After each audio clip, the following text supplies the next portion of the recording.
1980년대 콜롬비아, 세계에서 가장 위험한 도시 메데인, 매일같이 폭탄이 터지고 총성이 울렸습니다. 그리고 그 모든 혼란의 중심에는 단 한 사람이 있었습니다.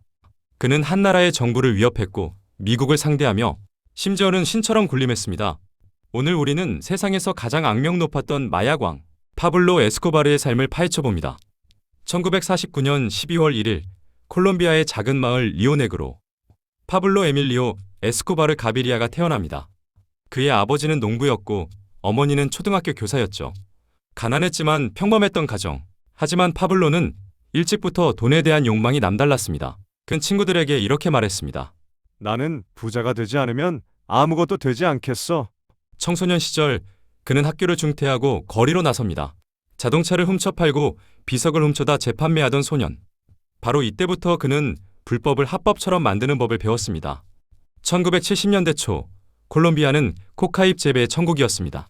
미국에서 코카인 수요가 폭증하던 시기였죠. 파블로는 이 기회를 놓치지 않았습니다. 그는 메데인 카르텔을 조직하며 코카인을 비행기로 미국으로 밀수하기 시작합니다.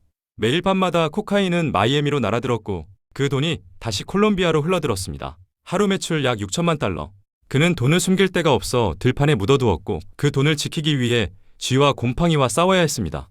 그러나 돈은 곧 권력이 되었습니다. 그는 정치인에게 돈을 뿌리고 경찰을 매수하고 심지어 법까지 자기 뜻대로 움직였습니다. 은돈을 받거나 납총알을 받거나. 그의 유명한 협박 문구죠.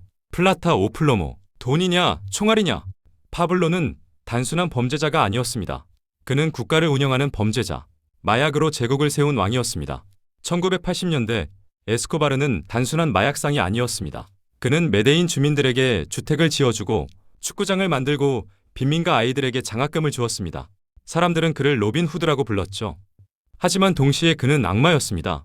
정부가 자신을 미국으로 송환하려 하자 그는 폭탄 테러로 국회의원을 죽였고 비행기를 폭파시켜 100명 넘는 민간인을 학살했습니다. 신문사, 판사, 경찰, 그 누구도 그의 소나기를 벗어날 수 없었습니다. 당시 콜롬비아에서 한 해 동안 마약 관련 살인이 4,000건을 넘겼습니다. 파블로는 사실상 한 나라의 비공식적인 통치자가 되었던 겁니다. 그는 국회의원으로 선출되기까지 했습니다. 하지만 세상은 그를 영웅으로 보기도 악마로 보기도 했습니다. 콜롬비아는 그 하나의 이름에 휘둘리는 나라가 되었죠. 1991년 콜롬비아 정부는 그와 협상합니다. 스스로 자수한다면 송환은 하지 않겠다. 파블로는 이를 받아들이고 감옥에 들어갑니다. 그러나 그 감옥은 감옥이 아니었습니다. 이름하여 라 카테드랄. 그가 직접 설계한 호텔 같은 감옥. 감옥 안에는 위스키, 고기, 전화기, 심지어 축구장까지 있었습니다. 그는 여전히 카르텔을 조종했고 감옥 안에서 살인을 명령했습니다. 결국 정부가 다른 교도소로 이송하려 하자 그는 그대로 탈출합니다. 이제 콜롬비아 정부, 미국 CIA, 그리고 특수부대까지 한 남자를 잡기 위해 움직이기 시작했습니다. 1993년 12월 2일 메데인의 한 주택가에서 총성이 울립니다. 파블로 에스코바르, 평생을 쫓고 쫓기던 마약왕의 최후였습니다. 그는 옥상으로 도망치다 경찰의 총탄에 맞아 사망했습니다. 나이 불과 44세. 그의 시신은 신문 일면을 장식했고 수천 명의 시민이 거리로 몰려나와 눈물을 흘렸습니다. 그들은 여전히 그를 영웅이라 불렀습니다. 하지만 그가 남긴 것은 영웅담이 아니라 수만 명의 희생자와 피로 물든 도시였습니다. 에스코바르가 사라진 지 30년이 지났습니다. 하지만 그의 그림자는 아직도 콜롬비아에 남아 있습니다. 그가 살던 저택은 지금 테마파크가 되었고 그곳에 풀어놓은 하마들은 야생화되어 이제는 환경 문제가 되고 있습니다. 그의 이야기는 드라마로, 음악으로, 밈으로 소비됩니다. 세상은 여전히 악마를 흥미롭게 바라보죠. 그러나 기억해야 합니다. 그의 부와 권력은 수많은 생명의 대가 위에 세워졌다는 것을. 파블로 에스코바르의 이야기는 단순한 범죄의 기록이 아닙니다. 그것은 불평등, 부패, 권력, 그리고 인간의 욕망이 어떻게 세상을 뒤흔드는지를 보여주는 거울입니다.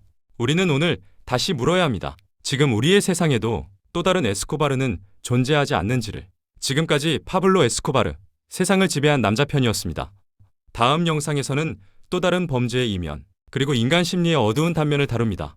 구독과 좋아요는 다음 이야기를 만드는 힘이 됩니다.